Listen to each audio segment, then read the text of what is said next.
Hallelujah! Good morning, good afternoon and good evening as well. ನೀವು ಯಾವುದೇ ಸ್ಥಳದಿಂದಲೂ ಯಾವುದೇ ಸಮಯದಲ್ಲಿ ವೀಕ್ಷಿಸ್ತಾ ಇದ್ರೂ ಕೂಡ ನಿಮ್ಮೆಲ್ಲರೊಂದಿಗೆ ಮಾತಾಡಿಸಿ ದೇವರು ಕೊಟ್ಟ ಸಂದೇಶ ಸಾರಬೇಕೆಂದು ದಿನವೂ ನಿಮ್ಮೆಲ್ಲರ ಮುಂದೆ ಬರ್ತಿದ್ದೇನೆ. ಬನ್ನಿರಿ, ಒಂದು ಪ್ರಾರ್ಥನೆಯೊಂದಿಗೆ ಈ ದಿನ ದೇವರ ವಾಕ್ಯ ಧ್ಯಾನಿಸೋಣ. ಪರಿಶುದ್ಧ ದೇವರೇ, ನಿಮಗೆ ವಂದನೆಗಳು.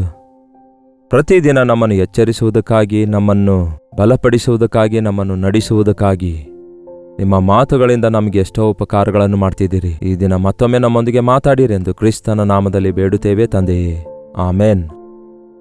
ನಂಬ್ತಾ ಇದ್ದೀರಾ ಪ್ರಿಯರೇ, ದೇವರು ತನ್ನ ವಾಕ್ಯದ ಮೂಲಕ ನಮ್ಮ ಸಂಗಡ ಮಾತಾಡ್ತಿದ್ದಾರೆಂದು? ಹೌದು. ಹೇಗಿದ್ದೀರಿ? ನಿಮ್ಮ ಉದ್ಯೋಗದಲ್ಲಿ ಪರಿಸ್ಥಿತಿಗಳು ಹೇಗಿವೆ? ನಿಮ್ಮ ಮನೆಯ ಪರಿಸ್ಥಿತಿ ಹೇಗಿದೆ?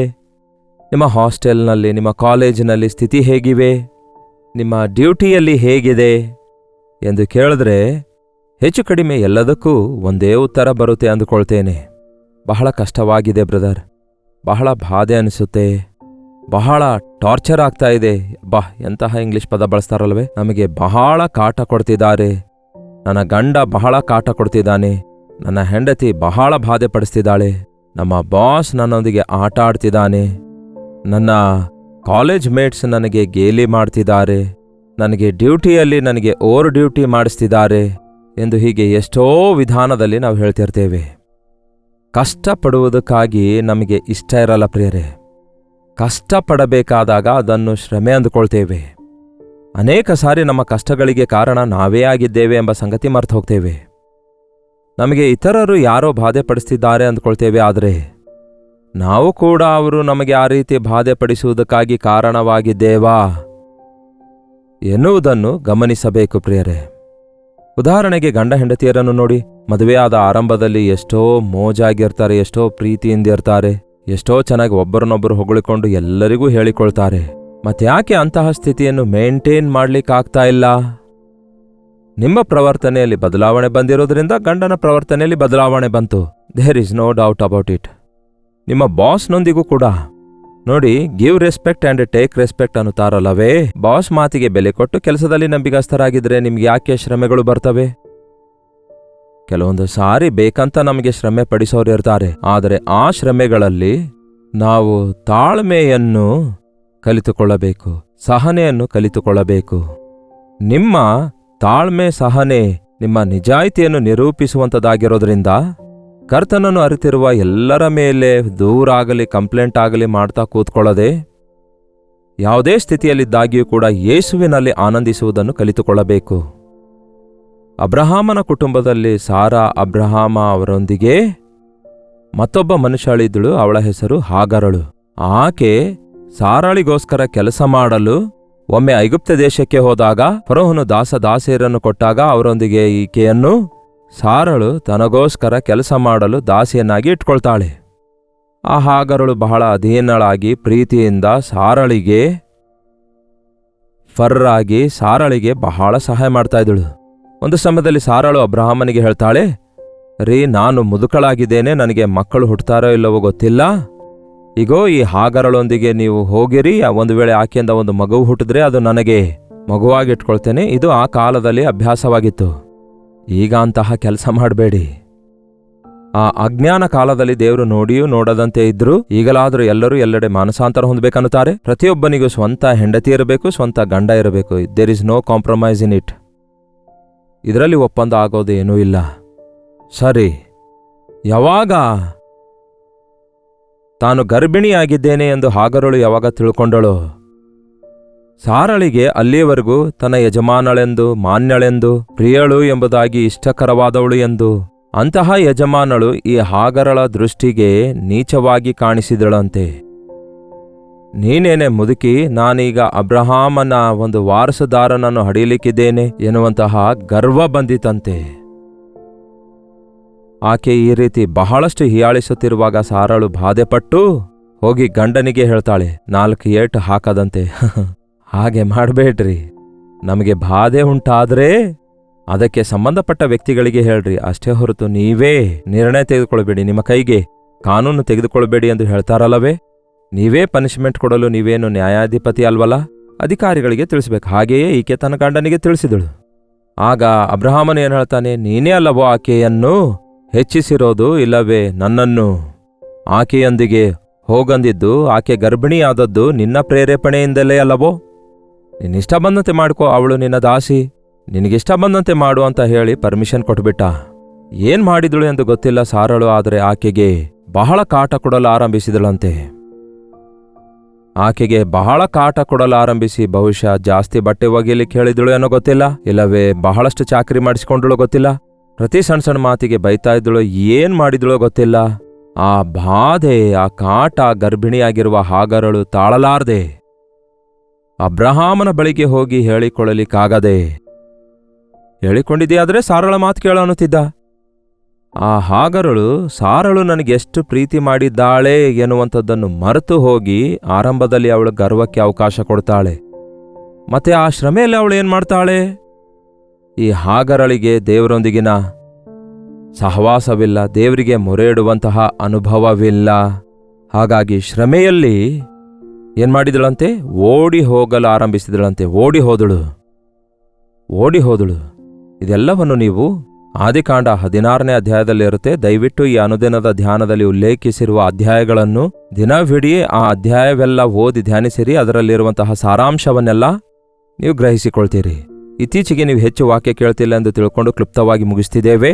ಹಾಗಾಗಿ ದಯವಿಟ್ಟು ಗಮನ ಕೊಟ್ಟು ಕೇಳಿ. ಮುಖ್ಯವಾದ ಪಾಯಿಂಟ್ ಅನ್ನು ನಾವು ಧ್ಯಾನ ಮಾಡ್ತಿದ್ದೇವೆ. ಓಡಿ ಹೋಗ್ತಿದ್ದಾಳಂತೆ. ಸಾರಳು ಅವಳನ್ನು ಬಾಧಿಸಲು ಅವಳು ಓಡಿ ಹೋದಳು. ಎಲ್ಲಿಗೆ ಓಡಿ ಹೋಗ್ಲಿಕ್ಕಾಗತ್ತೆ? ಆ ಕಾಲದಲ್ಲಿ ಈ ದಿನಗಳಂತೆ ಸಿಟೀಸ್ ಇಲ್ವಲ್ಲ, ಅದೊಂದು ಮರಳು ಕಾಡು. ಆ ಅರಣ್ಯದಲ್ಲಿ ಓಡಿ ಹೋಗ್ತಿದ್ದಾಳೆ ಗುರಿ ಇಲ್ಲದವಳಾಗಿ. ಆ ಬಿಸಿಲಿನಲ್ಲಿ ಮರಳಿನಲ್ಲಿ ಓಡಿ ಹೋಗ್ತಿದ್ದಾಳೆ, ಅಳುತ್ತಾ ಹೋಗ್ತಿದ್ದಾಳೆ. ಹೋದ್ರೆ ಹೋಗ್ಲಿ ಬಿಡು ಅಂತ ಬಿಟ್ಬಿಡ್ತಾಳೆ ಸಾರಾಯಳು. ನನಗ್ಯಾಕೆ ತಲೆನೋವು ಅಂದುಕೊಂಡ ಅಬ್ರಹಾಮನು. ನೋಡಿ, ಓಡಿ ಹೋಗುವಾಗ ಯಾರಾದರೂ ಹೇಳಿ ಓಡಿ ಹೋಗ್ತಾರೋ? ಬಹಳ ವಿಚಿತ್ರವಾಗಿದೆ. ಈ ದಿನಗಳಲ್ಲಿ ಮನುಷ್ಯರು ಓಡಿ ಹೋಗ್ತಿದ್ದಾರೆ ನೋಡಿ. ಮಕ್ಕಳು ಮನೆ ಬಿಟ್ಟು ಓಡಿ ಹೋಗ್ತಿದ್ದಾರೆ. ಹೆಂಡತಿ ಗಂಡನನ್ನು ಬಿಟ್ಟು ಓಡಿ ಹೋಗ್ತಾಳೆ. ಅಯ್ಯ, ಗಂಡ ಮನೆ ಬಿಟ್ಟು ಹೋಗಿದ್ದಾನೆ, ಬರಲ್ಲ ಅನ್ನುತ್ತಾನೆ, ಅವನಿಗಾಗಿ ಪ್ರಾರ್ಥಿಸಿರಿ ಅನ್ನೋದನ್ನು ಕೇಳಿ ಆಶ್ಚರ್ಯವೆನಿಸುತ್ತೆ. ನನ್ನ ಗಂಡ ಮನೆಗೆ ಬರುವಂತೆ ಪ್ರಾರ್ಥಿಸಿ ಅನ್ನುತ್ತಾರೆ. ಎಲ್ಲಿಗೆ ಹೋಗ್ಲಿಕ್ಕಾಗತ್ತೆ ಪ್ರಿಯರೇ? ಹೆಂಡತಿಯ ಶ್ರಮೆ ತಾಳಲಿಕ್ಕಾಗದೆ. ಎಲ್ಲಿಗೆ ಹೋಗ್ಲಿಕ್ಕಾಗತ್ತೆ? ಗಂಡನ ಕಾಟ ತಾಳಲಿಕ್ಕಾಗದೆ. ಎಲ್ಲಿಗೆ ಹೋಗ್ಲಿಕ್ಕಾಗತ್ತೆ? ಕೆಲಸದಲ್ಲಿನ ಹೋರಾಟ ಜಯಿಸ್ಲಿಕ್ಕಾಗದೆ. ಬೇರೆ ಕೆಲಸ ಹುಡ್ಕೊಂಡು ಹೋದ್ರೆ ಅಲ್ಲಿ ಶ್ರಮೆಗಳಿರುವುದಿಲ್ಲವೋ? ಹಾಗೆ ಓಡಿ ಹೋಗುವಾಗ ದೇವರು ನೋಡ್ತಾರೆ ಪ್ರಿಯರೇ. ಎಂತಹ ಒಳ್ಳೆ ದೇವರು ನೋಡಿ ನಮ್ಮ ದೇವರು. ಎಷ್ಟು ಒಳ್ಳೆ ದೇವರು ನೋಡಿ. ನಮ್ಮ ದೇವರು, ನಿಮ್ಮ ದೇವರು, ನಿನ್ನ ದೇವರು, ನನ್ನ ದೇವರು ಏನು ಪ್ರಿಯರೇ? ದೇವರು ಒಬ್ಬರೇ. ದೇವರು ಒಬ್ಬನೇ ಎಂದು ಎಲ್ಲರೂ ನಂಬುತ್ತಾರೆ. ಆತನು ಯಾರೆಂದು ಗೊತ್ತಿಲ್ಲದೆ ಹೊಡೆದಾಡ್ತಾರೆ. ಆ ಒಬ್ಬಾತನು ಆಕಾಶವನ್ನು ಭೂಮಿಯನ್ನು ಸೃಷ್ಟಿಸಿದ ಆತನು ನಾನೇ ಆದಿಯೂ ಅಂತ್ಯವೂ ಆಗಿದ್ದೇನೆ ಅಂದಿದವನು. ಮಾನವರಿಗೋಸ್ಕರ ಪ್ರಾಣ ಅರ್ಪಿಸಿ ಮಾನವರಿಗಾಗಿ ಪಾಪ ವಿಮೋಚನೆಯ ಕಾರ್ಯ ಮಾಡಿದ ಆತನು ನಮ್ಮ ಕರ್ತನಾದ ಯೇಸು ಆಗಿದ್ದಾರೆಂದು ನಾನು ಹೇಳುವ ಅವಶ್ಯಕತೆ ಇಲ್ಲ. ಹಾಗರಳು ಒಬ್ಬ ಅನ್ಯಳಾದಾಗಿಯೂ ಆಕೆಯ ಶ್ರಮೆಯನ್ನು ನೋಡಿದಾಗ ಯೇಸು ಆಕೆಯ ಮೇಲೆ ಕನಿಕರ ಬಿಟ್ಟು 8ನೇ ವಚನ, ಸಾರಾಯಳ ದಾಸಿಯಾದ ಹಾಗರಳೇ, ಎಲ್ಲಿಂದ ಬಂದಿ, ಎಲ್ಲಿಗೆ ಹೋಗುತ್ತೀ ಎಂದು ಕೇಳಿದನು. ಅದಕ್ಕೆ ಅವಳು, ನನ್ನ ಯಜಮಾನಳಾದ ಸಾರಾಯಳ ಬಳಿಯಿಂದ ಓಡಿ ಹೋಗುತ್ತಾ ಇದ್ದೇನೆ ಎಂದು ನಿಜ ಹೇಳುತ್ತಾಳೆ. ಎಲ್ಲಿಂದ ಬರ್ತಾ ಇದ್ದಿ ನೀನು? ಎಲ್ಲಿಗೆ ಹೋಗುತ್ತಾ ಇದ್ದಿ? ನೀನು ಅಬ್ರಹಾಮನು, ಅಂದರೆ ನಂಬಿಕೆಗೆ ಮೂಲ ಪಿತೃವಾಗಿರುವ, ಅಂದರೆ ದೇವರ ಆಶೀರ್ವಾದಗಳುಳ್ಳ ಅಬ್ರಹಾಮನ ಮನೆಯನ್ನು ಬಿಟ್ಟು ಎಲ್ಲೋ ಇರುವ ನಿನ್ನನ್ನು ತಂದು ಮನೆಯಲ್ಲಿಟ್ಕೊಂಡು ಈ ಮಟ್ಟಕ್ಕೆ ನಿನ್ನನ್ನು ತಂದಿರುವ ನಿನ್ನ ಯಜಮಾನಳನ್ನು ಬಿಟ್ಟು ಎಲ್ಲಿಗೆ ಹೋಗುತ್ತಾ ಇದ್ದಿ? ಎಲ್ಲಿಂದ ಬಂದಿದ್ದಾಳೆಂದು ಗೊತ್ತಿಲ್ಲ. ಎಲ್ಲಿಂದ ಬಂದಿದ್ದಾಳೆ, ಎಲ್ಲಿಗೆ ಹೋಗ್ತಿದ್ದಾಳೆ ಎಂದು ಗೊತ್ತಿಲ್ಲ. ಈ ವಿಷಯ ನೆನ್ಪಿಟ್ಕೊಳ್ಳಿ ಪ್ರಿಯರೇ. ಒಂದನ್ನು ಬಿಟ್ಟು ಇನ್ನೊಂದು ಕಡೆಗೆ ಹೋಗುವಾಗ ಎಲ್ಲಿಂದ ಬರ್ತಾ ಇದ್ರಿ, ಎಲ್ಲಿಗೆ ಹೋಗ್ತಿದ್ದೀರಿ ಎಂದು ನಿಮಗೆ ಗೊತ್ತಿರಬೇಕು. ಈ ದಿನ ಬಹಳಷ್ಟು ಜನ ಓಡಿ ಹೋಗುವುದನ್ನು ನೋಡ್ತಿದ್ದೇವೆ. ಶ್ರಮೆಗಳನ್ನು ತಾಳಿಕೊಳ್ಳದೆ ಓಡಿ ಹೋಗುವಂಥವರು ಶ್ರಮೆಗಳ ಪಾಲಾಗ್ತಾರೆ ಪ್ರಿಯರೇ. ಬಾಧೆಗಳನ್ನು ನೋಡಿ ತಾಳಿಕೊಳ್ಳಲಿಕ್ಕಾಗದೇ ಇರುವವರು ಮತ್ತಷ್ಟು ಬಾಧೆಗಳಿಗೆ ಒಳಗಾಗ್ತಾರೆ. ನೀವು ಎಲ್ಲಿದ್ದೀರೋ ಅಲ್ಲಿ ದೇವರಿಗೆ ಬೇಡಿಕೊಳ್ಳುವುದನ್ನು ಕಲಿತುಕೊಳ್ಳಿರಿ. ಸಾರಾಯಳ ದಾಸಿಯಾದ ಹಾಗರಳೇ, ಎಲ್ಲಿಗೆ ಓಡಿ ಹೋಗ್ತಾ ಇದ್ದೀಯ ಅಂದಾಗ ಅವಳು ನಿಜ ಒಪ್ಪಿಕೊಳ್ತಾಳೆ. ನನ್ನ ಯಜಮಾನಿಯಾದ ಸಾರಾಯಳ ಬಳಿಯಿಂದ ಆಕೆ ನನಗೆ ಶ್ರಮೆ ಪಡಿಸಿರೋದ್ರಿಂದ ನಾನು ಓಡಿ ಹೋಗ್ತಿದ್ದೇನೆ ಅಂದಳು. ಎಲ್ಲಿಗೆ ಹೋಗ್ತಿದ್ದಾಳೆಂದು ಗೊತ್ತಿಲ್ಲ. ಆಗ ದೇವರು ಒಳ್ಳೆ ಸಲಹೆ ಕೊಡ್ತಾರೆ. ಅದಕ್ಕೆ ಯೆಹೋವನ ದೂತನು ನಿನ್ನ ಯಜಮಾನಿಯ ಬಳಿಗೆ ಹಿಂದಿರುಗಿ ಹೋಗಿ ಅವಳಿಗೆ ತಗ್ಗಿ ನಡೆದುಕೋ ಅಂದನು. ಹಲ್ಲೆಲೂಯಾ. ತಗ್ಗಿಸಿಕೊಂಡ್ರೆ ಆಶೀರ್ವಾದ, ಗರ್ವಪಟ್ಟರೆ ವಿಫಲವಾಗ್ತೇವೆ. ಶ್ರಮೆಗಳಲ್ಲಿ ಅವನ ಸಂಗಡ ನಾನಿರುವೆನು ಎಂದು ಹೇಳಿದ ದೇವರು ನಿಮ್ಮ ಶ್ರಮೆಗಳಲ್ಲಿಯೂ ಕೂಡ ದೇವರು ನಿಮ್ಮ ಸಂಗಡ ಇರ್ತಾರೆ.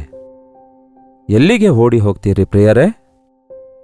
ಎಲ್ಲಿ ಶ್ರಮೆಗಳಿಲ್ಲ ಹೇಳಿ? ಎಲ್ಲಿ ಸುರಕ್ಷತೆ ಇದೆ ಹೇಳಿ? ಎಲ್ಲಿದೆ ಕ್ಷೇಮ ಹೇಳಿ?